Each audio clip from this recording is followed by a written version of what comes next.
ভিন রাজ্যে কাজে গিয়ে বাংলায় কথা বলায় বাংলাদেশের সন্দেহে ফের পুলিশে হেনস্থার শিকার গোপালনগরের এক মহিলা। ভিন রাজ্যে কাজে গিয়ে বাংলায় কথা বলায় বাংলাদেশের সন্দেহে দিন কয়েক আগে উত্তর চব্বিশ পরগনার গোপালনগর থানার আকাইপুরের এক যুবককে গ্রেপ্তার করেছিল মুম্বাই পুলিশ। পরে তাকে যথাযথ নথি দেখানোর পর ছেড়ে দেওয়া হয়। ফের মুম্বাই পুলিশের হাতে আটক হয় গোপালনগর থানার খাবরাপোতা আলাকালীপুরের বাসিন্দা মোহাম্মদ মন্ডলের মেয়ে পারবিনা বিবি। পরিবারের লোকেরা জানিয়েছে 2 সপ্তাহ আগে মুম্বাই পরিচারিকার কাজের জন্য গিয়েছে তাদের মেয়ে। বাংলায় কথা বলাতে বাংলাদেশের সন্দেহে তাকে আটক করে মুম্বাই পুলিশ। এরপর বৃহস্পতিবার রাতে স্থানীয় গোপালনগর থানার পুলিশ এসে সমস্ত নথিপত্র দেখে। মুম্বাই পুলিশকে জানানোর পর তাদের মেয়েকে ছেড়ে দেয়। এই যে কাগজপত্র সব সমস্ত দিনাজপুরে নিয়ে গেল। ওর ভোটার আই কার্ড, বাবার দলিল এই দিকে দলিল। কেন নিতে ওই মেয়ে ধরা দিনাজপুর মেয়ে মুম্বাই থেকে ধরো মেয়েকে ধরেছিল কেন? বাংলাদেশের লোক বলি বাংলাদেশি সন্দেহ ধরেছিল। হ্যাঁ, বাংলাদেশ সন্দেহ। থানা থেকে পুলিশ এসেছিল। কি বললো? বললে আপনার মেয়ে ধরা পড়েছে বোম্বাইতে, তা কাগজপত্র দরকার। আমরা আমার কাগজপত্র শ্বশুর বাড়ি, আমার নিজের বাড়ি দলিলপত্র দেওয়া হলো, ভোটার আই কার্ড, আমাদের প্রমাণপত্র, স্বামী স্ত্রী দুজনা সব মিলে দিলাম। দিলে পরে নিয়ে গেলে মেয়ে ছেড়ে দিল।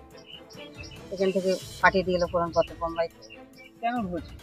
বাসা বাড়িতে কাজের জন্য গেছিল। গেলে পরে ওনারা সন্দেহ হয়েছে বাংলাদেশে, সে সন্দেহ করে ওনারা ধরেছে। ধরে এখানকার বাসন্তী ঠিকানা পেয়ে ওনারা ছাড়িয়ে দিয়েছে। এ বিষয়ে পারবিনা বিবি জানায়, সে কাজে যাওয়ার সময় পুলিশ তার গাড়ি দাঁড় করায়। বাংলায় কথা বলায় তাকে বাংলাদেশের সন্দেহে পুলিশ জেরা করে এবং সীমান্তবর্তী এলাকায় বাড়ি হওয়ায় অনেক প্রশ্নের মুখোমুখি পড়তে হয় তাকে। সমস্ত নথিপত্র দেখানোর পরও বাড়িতে পুলিশ পাঠিয়ে নথিপত্র যাচাই করে, তারপর লিখিত নিয়ে তাকে ছেড়ে দেয়। এখন সে মুম্বাইতেই আছে।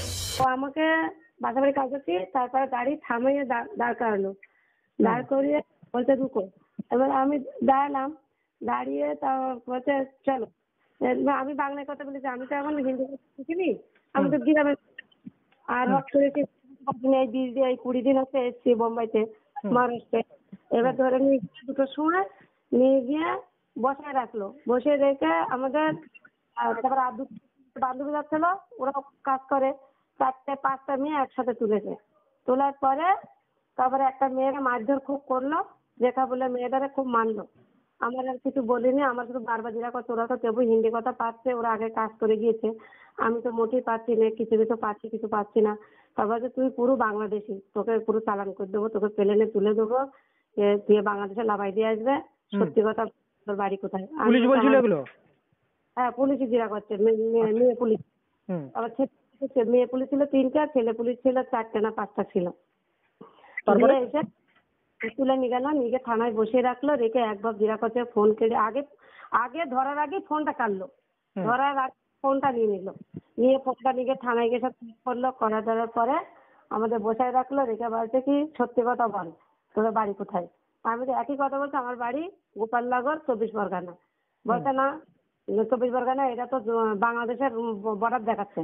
আমি বলছি বর্ডার দেখালি বা, আমাদের বর্ডার কত দূর? আমাদের গ্রাম অনেকটা দূর।